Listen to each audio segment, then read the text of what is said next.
4, c'est bon. Terrain numéro 4.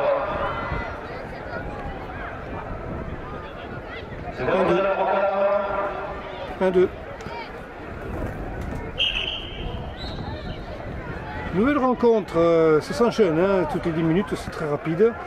La Calmette, alors la Calmette, les Gardois, ils sont en vert et blanc, maillot vert et blanc, et on retrouve l'équipe de Pélican 2 de Bouches-du-Rhône en noir pour ce nouveau match qui se déroule donc dans le cadre des phases de poule, hein, puisque nous sommes aux éliminatoires pour cette journée du samedi 30 mars à Guy-Segondy. Et toujours dans la 4e édition du tournoi des Costières avec le torchon qui brûle dans le camp gardois. Mais les joueurs se dégagent. La Calmette peut se dégager, cependant quand même que le taux se précise quand même.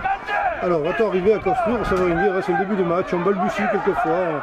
On l'a vu tout à l'heure avec Nîmes Olympique qui semblait pas très dangereux, qui a fini par gagner 3-1. Donc là, il faut se mettre un petit peu en phase d'observation, on va regarder ce qui se passe. Une touche. C'est carrément le gardien qui est sorti. Non, pas le gardien, je suis sot, excusez-moi. Donc, Calmette dans les buts, voilà, ça se précise dans les buts du Corodonien. Mais ce sera une sortie de but a priori. Difficile de voir dans le ton. Non, ce sera un corner. Oui, finalement, je vais dire, tant que c'est difficile de voir dans le ton un petit peu quel est le des joueurs qui nous a touché le ballon avant qu'il ne sorte. Et là, donc, c'est un coup franc, un joli geste technique qui ne paye pas, mais qui va permettre tout au moins aux joueurs de Pélican de se dégager avec un 6 mètres. Qui trouve donc le point de chute. Un joueur finalement de son camp. Mais c'était pas évident au départ. La Calmette, attention, ils se montrent dangereux, ils se montrent un peu oppressants. Prégnant là sur cette rencontre qui prend un autre tournant. Les choses semblaient indiquer le contraire au début. Oui. C'était juste pour juste là. Je dirais que Pélican s'en sort bien sur ce coup. On va donc pouvoir, la touche va pouvoir être jouée par les joueurs de la Calmette.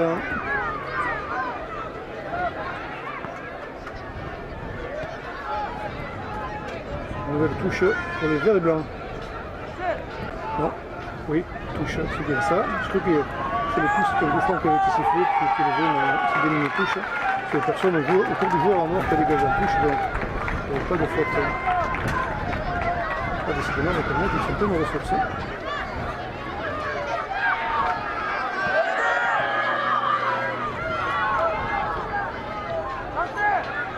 C'est régulier, un tacle régulier de la part du joueur calmettois, mais bon, la touche de nouveau pour les verts et blancs, mais décidément, et pour l'instant, domination territoriale, il se pose un peu là la Calmette, joli contrôle là, joli contrôle de balle et bel arrêt du gardien qui a fait lâcher ce ballon, ça aurait été préjudiciable hein, parce que les joueurs verts et blancs étaient dans le coin, mais non, très bel arrêt, très bon dégagement et relance, même si ça sort en touche.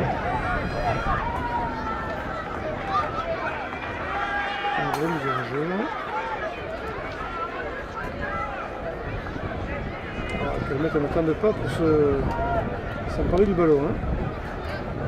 Quelques hésitations du côté de Pélican qui ne sont pas bonnes. Ne sont pas de bonnes duos. Et Calmette qui maîtrise son jeu, même si ça passe dessus. Très belle tentative. Le Bouches-du-Rhône va pouvoir dégager et donner un peu d'air à son équipe. Mais pour l'instant, 0-0 quand même, malgré tout, malgré la domination territoriale de la Calmette. 0-0 au tableau de marque.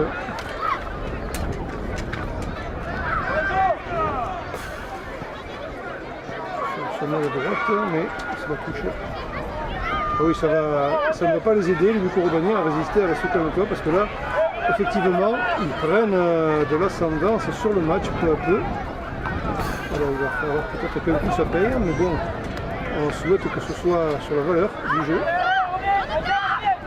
Pour l'instant, il y avait une main. Il y avait une main de la part d'un joueur de la Calmette. Tout à fait. C'est très méchant. Et le joueur de la Calmette déjà à la relance. Et ce coup-ci, voilà. On le disait, mais c'est.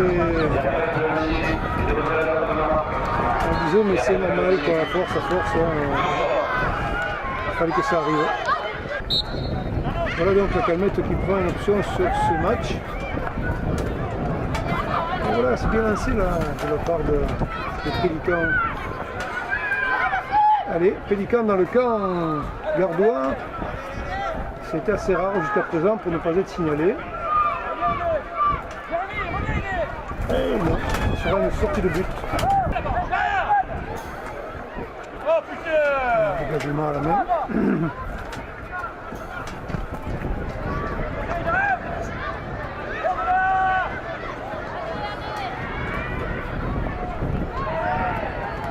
Touche. Et les joueurs en vert qui vont tenter de se créer une occasion de gréver le score davantage. Sur le terrain numéro 1. C'est le touche. Quelques mètres pour le vert. Jean-Pierre Daniel Doux. Numéro 3. Montpeza, Olympique Bastolet. Numéro 4. Et il monte encore toujours. Je le répète, numéro 2. Ispa Uzès-Santiago. Le gardien, c'est ce qu'il avait mis à faire, parce que la pression était là, mais c'était une action dangereuse qui a été cependant bien faite, bien menée et dommage. Une relance là, pour quelqu'un qui peut être intéressante. Et c'est la Calmette qui bénéficie encore l'avantage du ballon. Ils sont pas mauvais ces gardois là, ils sont pas mauvais, on les découvre un peu. Voilà, il s'agit de balle par le gardien qui tranquillement doit relancer Pélican. La touche. C'est prêt à relancer. Du côté de Pélican, une nouvelle fois, avec une belle bande de ballon. Un petit défaut de marquage quand même de la part de Pélican.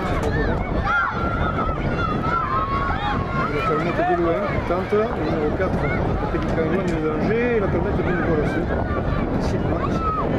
Voilà, je ne sais pas si Hervé Saint-Michel.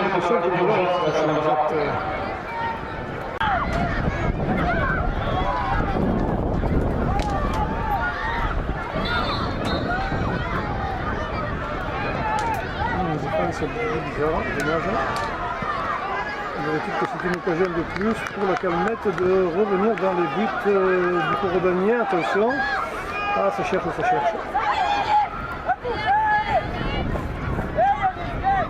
Ce sera donc une touche pour Pélican. Qui a du mal quand même, hein, qui a un peu souffert sur ce match. Qui aurait été largement dominé donc par le joueur gardois.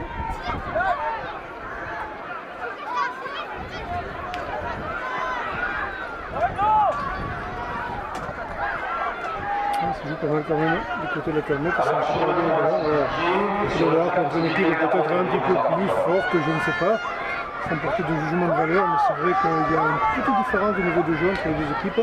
Mais au niveau physique quand même, on laisse un petit avantage aux joueurs en vert et blanc. Et puis techniquement ça construit pas mal, c'est un joli football. On construit, on regarde, on ne lance pas le ballon. Joli contre d'une joueuse. Qui donne devant. Et attention, ça va être dur en croisé. On s'oriente vers un corner donc.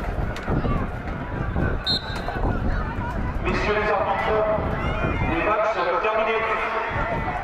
Pays d'arrêt de jeu, donc la table de marque annonce ce match terminé et victoire de la Calmette. On va faire une petite victoire, un petit écart par rapport à ce qui aurait pu se passer, mais fait une belle victoire quand même des Gardois sur cette équipe des Bouches-du-Rhône pour cette rencontre au stade Guy Segondi de Manduel.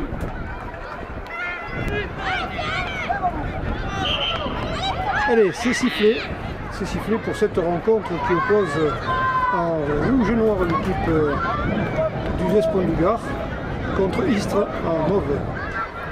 Voilà, Bouches-du-Rhône, Gard pour ce nouveau derby du Sud. Et donc Istres club professionnel s'il en est. Et on devrait voir du joli football aussi, je pense. Avec donc US Pont-du-Gard aussi, en professionnel. Donc deux clubs avec des clubs de formation qui s'affrontent là. Istres qui défend son camp pour l'instant, qui doit défendre son camp, avec une relance qui est bien faite d'ailleurs, un dribble un peu long, un peu personnel là, et voilà, qui remet en cause l'attaque défensive istréenne, même si il récupère heureusement par bonheur le ballon. Il connaît donc dribble, attention, dangereux, c'est dangereux, ça passe bien, mais ça va sortir. Encore.